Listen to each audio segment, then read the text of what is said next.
আমার প্রিয় ছাত্রছাত্রীরা, welcome to my channel SLS math tutor. এই ভিডিওতে আমি মাধ্যমিক 2025-এর একটি ইম্পর্টেন্ট উপপাদ্যের প্রয়োগ করে দেখাবো।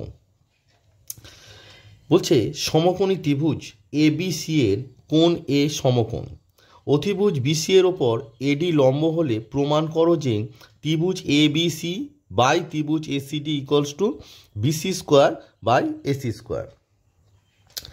আমার প্রিভিয়াস যে ভিডিওগুলো আছে, অর্থাৎ যে ভিডিওগুলোতে আমি জ্যামিতি প্রয়োগ সংক্রান্ত আলোচনাগুলো করেছি, সব জায়গাতেই একটা কথাই বলেছি যে যে প্রশ্নটা থাকবে সেটা ভালো করে পড়ে তার সুন্দর একটা চিত্র অঙ্কন করবে। তারপর তোমরা প্রদত্ত আকারে যে প্রশ্নটায় যে তথ্যগুলো দেওয়া আছে সেটা লিখবে এবং প্রামাণ্য বিষয়টা লিখবে। প্রামাণ্য বিষয় লিখলেই তোমাদের কোন উপপাদ্যের প্রয়োগ এখানে আছে সেটা ধারণা তোমরা পেয়ে যাবে। প্রথমে দেখো, আমি একটি সমকোণী ত্রিভুজ ABC এঁকেছি যার কোণ A সমকোণ, অর্থাৎ এই কোণটা হচ্ছে সমকোণ, কোণ A সমকোণ। এবার সমকৌণিক বিন্দু A থেকে অতিভুজ BC এর উপর AD লম্ব অঙ্কন করেছি। ঠিক আছে, এবারে আমি কি করব, প্রথমে আমি কি বলেছি যে প্রশ্নে যে তথ্যগুলো দেওয়া আছে সেটা প্রদত্ত আকারে লিখব। তাহলে প্রদত্ত কি লিখব না, সমকোণী ত্রিভুজ ABC এর কোণ A সমকোণ এবং AD পারপেন্ডিকুলার টু BC। তাহলে প্রদত্ত আকারে আমি কি লিখে নিলাম যে সমকোণী ত্রিভুজ ABC এর কোণ A সমকোণ এবং AD পারপেন্ডিকুলার টু BC। এবার হচ্ছে আসবো প্রামাণ্য বিষয়। প্রামাণ্য বিষয় আমরা কি লিখব, যে বিষয়টি প্রমাণ করতে দিয়েছে। তাই এখানে প্রামাণ্য বিষয় তোমাদের কি আছে দেখো, প্রমাণ করো যে ত্রিভুজ ABC বাই ত্রিভুজ ACD equals to BC square by AC square. এটাই আমরা প্রামাণ্য বিষয় লিখে দেব। তাহলে প্রামাণ্য বিষয় আমরা লিখলাম কি না, প্রমাণ করো যে ত্রিভুজ ABC বাই ত্রিভুজ ACD equals to BC square by AC square. এবার আমি বলেছিলাম যে প্রামাণ্য বিষয় এইটার দিকে লক্ষ্য করলেই তোমরা বুঝতে পারে যাবে যে এখানে কোন কোন উপপাদ্য কাজে লাগে। প্রথমে দেখো ত্রিভুজ ABC, ত্রিভুজ ABC মানে এখানে বলতে চেয়েছে ত্রিভুজ ABC এর ক্ষেত্রফল। তাহলে তোমাদের জানতে হবে যে একটা ত্রিভুজের ক্ষেত্রফল কি হয়। যেহেতু ত্রিভুজ ABC একটি সমকোণী ত্রিভুজ, তাই আমরা জানি হাফ লম্ব ইন্টু ভূমি। আবার যে কোনো ত্রিভুজের ক্ষেত্রফল কি জানি আমরা না, হাফ ভূমি ইন্টু উচ্চতা। যে কোনো ত্রিভুজের ক্ষেত্রফল আমরা কি জানি, হাফ ভূমি ইন্টু উচ্চতা।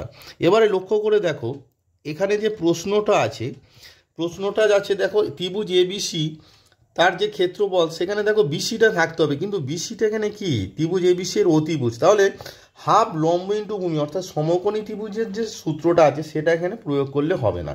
এখানে তোমাদের কি প্রয়োগ করতে হবে না, BCটাকে যদি নিতে চাই তাহলে দেখো BCটা ত্রিভুজ ABC এর যদি ভূমি ধরি তাহলে ADটা কি হয়ে যাবে, উচ্চতা। তাহলে হাফ ভূমি ইন্টু উচ্চতা হলে ত্রিভুজ ABC এর ক্ষেত্রফল কি হবে, হাফ BC ভূমি ইন্টু উচ্চতা হচ্ছে AD। তাহলে আমরা লিখব যে ত্রিভুজ ABC সমান হাফ BC ইন্টু AD।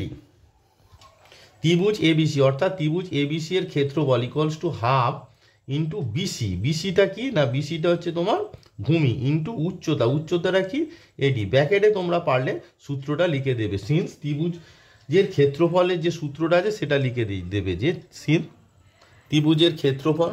তাহলে আমরা লিখে দিলাম যে ত্রিভুজের ক্ষেত্রফল ইকুয়ালস টু হাফ ভূমি ইন্টু উচ্চতা। কিন্তু তোমাদের মনে বারবার প্রশ্ন আসবে যে স্যার ত্রিভুজ ABC এটি তো একটা সমকোণী ত্রিভুজ ছিল, তাহলে আপনি হাফ লম্ব ইন্টু ভূমি অর্থাৎ সমকোণী ত্রিভুজের যে সূত্রটা কেন লাগালেন।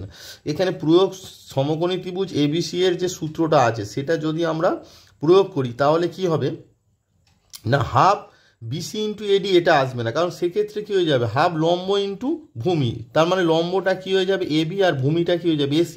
তাহলে আমার কিন্তু প্রশ্নে কি আছে দেখো, প্রশ্নে আছে BC, সেই জন্য আমরা কি সূত্রটা প্রয়োগ করলাম না, ত্রিভুজের ক্ষেত্রফল ইকুয়ালস টু হাফ ভূমি ইন্টু উচ্চতা।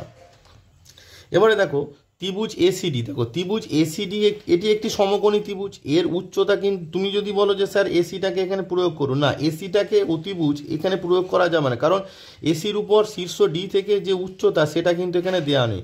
তাই এখানে আমরা সূত্রটা কি প্রয়োগ করব না, যেহেতু এটা সমকোণী ত্রিভুজ তাহলে হাফ ভূমি ইন্টু উচ্চতা। তাহলে ত্রিভুজ ACD এর আমরা যদি ভূমিটা যদি CD ধরি তাহলে ভূমি ইন্টু লম্বটা কি হয়ে যাবে না, লম্বটা হয়ে যাবে AD। তাহলে এখানে কি সূত্র প্রয়োগ হলো না, সিন সমকোণী ত্রিভুজের ক্ষেত্রফল সিন সমকোণী ত্রিভুজের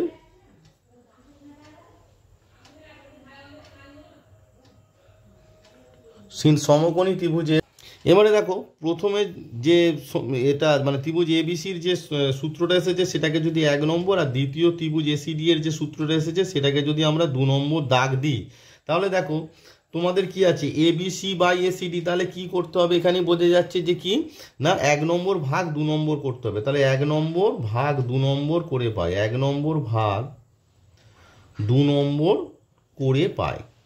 তাহলে তোমরা ভাগ করে দাও, ভাগ করলে কি হয় না বাম পক্ষের সঙ্গে বাম পক্ষে 1 নম্বরে কি আছে না ত্রিভুজ এবিসি আছে, আর বাম পক্ষে 2 নম্বরে কি আছে ত্রিভুজ এসিডি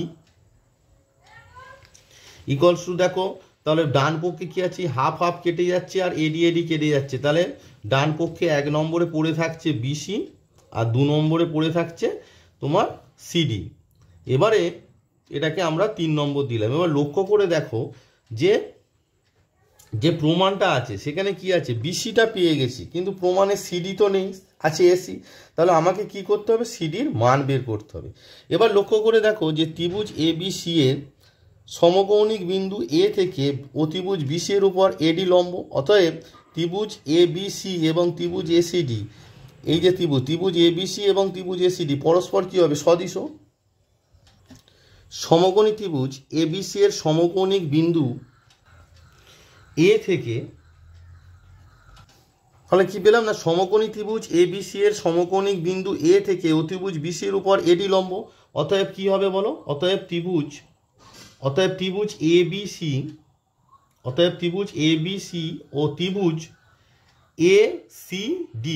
ত্রিভুজ এসিডি পরস্পর সদিশ। কারণ সদিশতার যে উপপাদ্য আমরা জানি সেখানে বলা আছে যে কোনো সমকোণী ত্রিভুজের সমকৌণিক বিন্দু থেকে অতিভুজের উপর লম্ব অঙ্কন করলে যে দুটি ত্রিভুজ উৎপন্ন হয় তারা মূল ত্রিভুজের সঙ্গে সদৃশ এবং তারা পরস্পর সদৃশ। এখানে দেখো যে সমকোণী বিন্দু এ থেকে অতিভুজ বিসির উপর এডি লম্ব টানা হয়েছে, তাহলে যে এসিডি যে ত্রিভুজটি উৎপন্ন হয়েছে সেটি মূল ত্রিভুজ অর্থাৎ ত্রিভুজ এবিসি এর সঙ্গে সদৃশ। তাই আমরা লিখেছি যে ত্রিভুজ এবিসি এবং এসিডি পরস্পর সদৃশ, এবং দুটি ত্রিভুজ সদৃশ হলে তাদের অনুরূপ বাহুগুলো কি হয় সমানুপাতী হয়। আমরা জানি যে দুটি ত্রিভুজ যদি পরস্পর সদৃশ হয় তাদের অনুরূপ বাহুগুলি সমানুপাতী হয়। এই যে উপপাদ্যটা আছে সেটা আমরা এখানে এবার প্রয়োগ করব।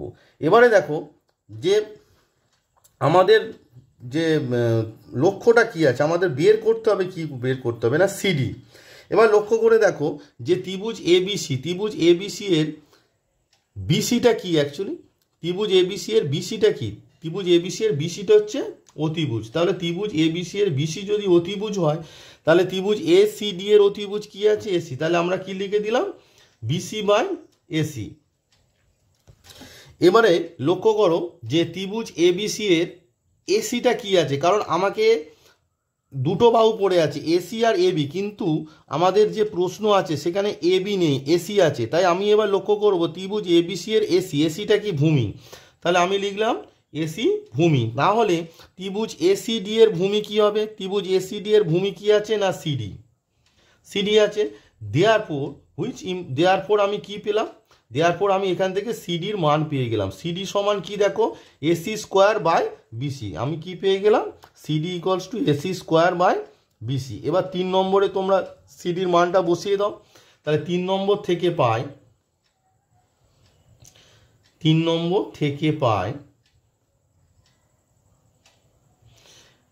কি না ত্রিভুজ এবিসি বাই ত্রিভুজ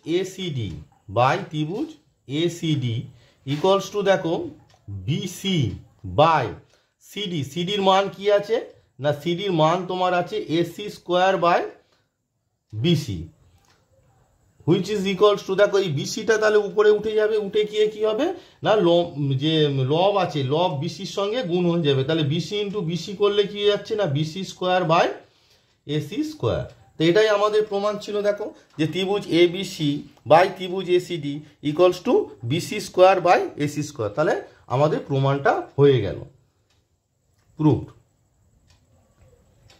তাহলে এই যে প্রমাণটা ছিল, এই প্রমাণটাতে আমাদের কি কি উপপাদ্য কাজে লাগলো? 1 নম্বর উপপাদ্য কাজে লাগলো যে ত্রিভুজের ক্ষেত্রফল ইকুয়ালস টু হাফ ভূমি ইন্টু উচ্চতা। 2 নম্বরে কি লাগলো? 2 নম্বরে লাগলো হাফ, মানে কোনো সমকোণী ত্রিভুজের ক্ষেত্রফল ইকুয়ালস টু হাফ ভূমি ইন্টু লম্ব। 3 নম্বর উপপাদ্য কি লাগলো? না সদৃশতার উপপাদ্য। কি না সদৃশতার উপপাদ্য? সেটি কি সদৃশতার উপপাদ্য? কি না সমকোণী ত্রিভুজের সমকোণিক বিন্দু থেকে অতিভুজের উপর লম্ব অঙ্কন করলে যে দুটি ত্রিভুজ উৎপন্ন হয় তারা মূল ত্রিভুজের সঙ্গে সদৃশ। তাহলে আমাদের এই যে 3টে উপপাদ্যের সাহায্যে এই প্রয়োগটি হয়ে গেল। মাধ্যমিক 2025-এর জন্য আমি পরপর প্রয়োগগুলো করে দিচ্ছি। আমার প্রিভিয়াস যে ভিডিওগুলো আছে সেখানেও অনেক প্রয়োগ করা আছে এবং আমি জ্যামিতির একটি সাজেশান দিয়েছি, সেখানে সাজেশানে প্রয়োগের যে সাজেশানগুলো আছে সেইগুলি পরপর করে দিচ্ছি। তাই আমার জ্যামিতি সংক্রান্ত যে ভিডিওগুলো আছে, প্রিভিয়াস যে ভিডিওগুলো আছে তোমরা দেখলেই আশা করি তোমরা জ্যামিতি প্রয়োগ সংক্রান্ত যত সমস্যা আছে তার সমাধান পেয়ে যাবে।